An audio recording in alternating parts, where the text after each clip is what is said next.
Le 19 juin dernier, il a été annoncé que Raphaël de Casabianca arrêtait Rendez-vous en terre inconnue.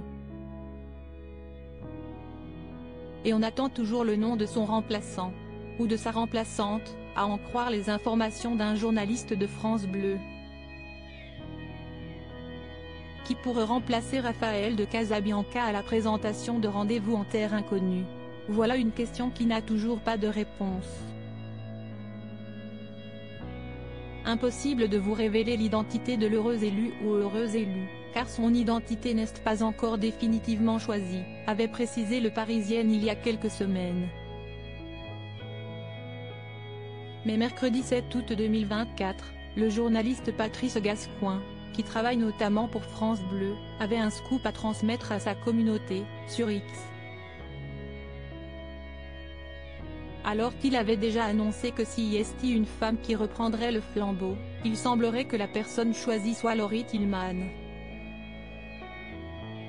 L'ancienne reine de beauté et amatrice de surf, qui présente déjà la fête de la musique ou les victoires de la musique sur France Télévisions, aurait été choisie par Frédéric Lopez lui-même, qui a créé l'émission il y a 20 ans.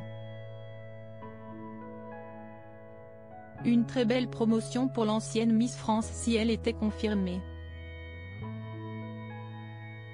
Jusque-là choisie pour des émissions musicales, Laurie Tillman s'imposerait dans un tout autre registre qui pourrait parfaitement lui correspondre.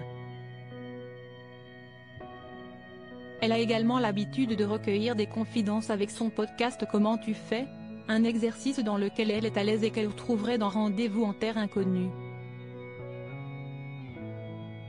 Pour rappel, on parle d'un poste assez courtisé. En effet, Philippe Googlet, connu des téléspectateurs de France 5 où il présente des trains pas comme les autres, a récemment partagé à Pure Média son désir de rejoindre les équipes de Rendez-vous en terre inconnue. J'adorerais. Si est une émission merveilleuse, avait-il déclaré. Raphaël de Casabianca fatigué émotionnellement. Et pour revenir sur le départ de Raphaël de Casabianca, si est lui-même qui est à l'origine de cette décision, comme l'expliquait encore Le Parisien, pour qui l'animateur évoquait alors une fatigue émotionnelle. Et d'ajouter, Rendez-vous en terre inconnue est intense physiquement et psychologiquement et on ne s'habitue pas à dire adieu. Si est un déchirement à chaque voyage qui laisse des traces. Je m'attachais à l'idée de revoir les personnes rencontrées, mais j'ai vite compris que cela était tout simplement impossible. Cela devenait de plus en plus dur à gérer et, avec le temps, je suis devenue de plus en plus fragile je crois. J'ai aussi de plus en plus de mal à atterrir et reprendre une vie normale après chaque voyage, ce qui a des conséquences pour moi mais aussi pour ceux qui m'entourent. On ne ressort pas indemne de ces expériences. Si est vrai pour mes invités, mais encore plus quand on vit intensément chaque voyage plusieurs fois par an.